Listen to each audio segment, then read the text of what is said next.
Hi everybody, this is Matt. Thanks for watching and welcome back. This video comes at the behest and suggestion of one of you viewers. In talking about concealed carry, one of the topics discussed has been how some new people to carrying concealed are a little bit nervous. And a comment that was made is maybe it's not exactly carrying a firearm, but maybe it has something to do with the belt and holster combination involved. You know what? You're absolutely right. That can factor into it. So let's talk about it. In my day job, I have to dress like this type of shirt and khakis. What do you normally wear with khakis? You wear a dress belt, and this is a very typical dress belt that you're going to be able to buy at any store. Now, I want you to notice how thin this belt is. See how razor thin it is.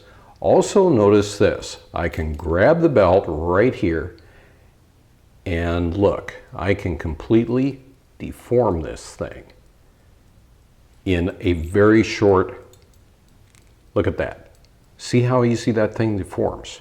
And you can tell that this has been worn a lot because of the way that it's broken. Now, how can that affect your holstering? Real simple. We'll take this Golden Goldrich holster, put it in here, and guess what? We have an awful lot of slop. Part of it is because the belt is thin, and part of it is because it is very narrow. So what happens if you are attempting to draw? If you're doing any kind of dry weapons manipulation? Well, a lot of times, quite frankly, what can happen is you go to draw and you pull your pants up and you get it to a point where you might not be able to clear the weapon because you're already at your maximum point of flexibility from a biomechanical standpoint. Well, that is bad. So let me show you a different belt. This belt is from Galco. Now, one thing I'm going to do is I'm just going to support this, and I'm going to take the other belt, and I want you to look at the difference in radius. They're the same size, but notice, see that? Big difference, huh? And also the Galco belt, much thicker. So, can I bend this belt? Ever so slightly, but not like the other one.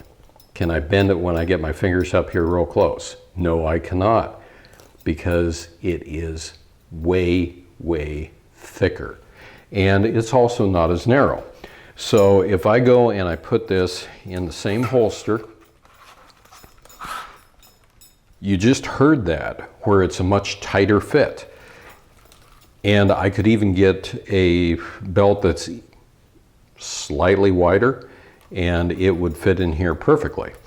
But this type of belt essentially means that you've got a good, strong foundation, and that when you go to draw, you're not going to be pulling your pants all the way up. You're not going to be having that deflection, and you will be able to carry with a lot greater level of confidence. You've spent hundreds of dollars, even more, on your concealed carry weapon. So do not go cheap when it comes to a holster and a belt, but consider the belt to be the foundation, because it is what everything else, retention-wise, is based on. So a good belt is well worth the investment. The other thing is, when it just comes to a matter of daily wear,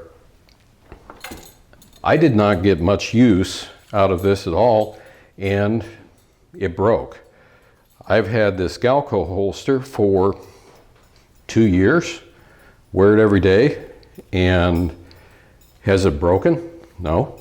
You can barely see any wear on it.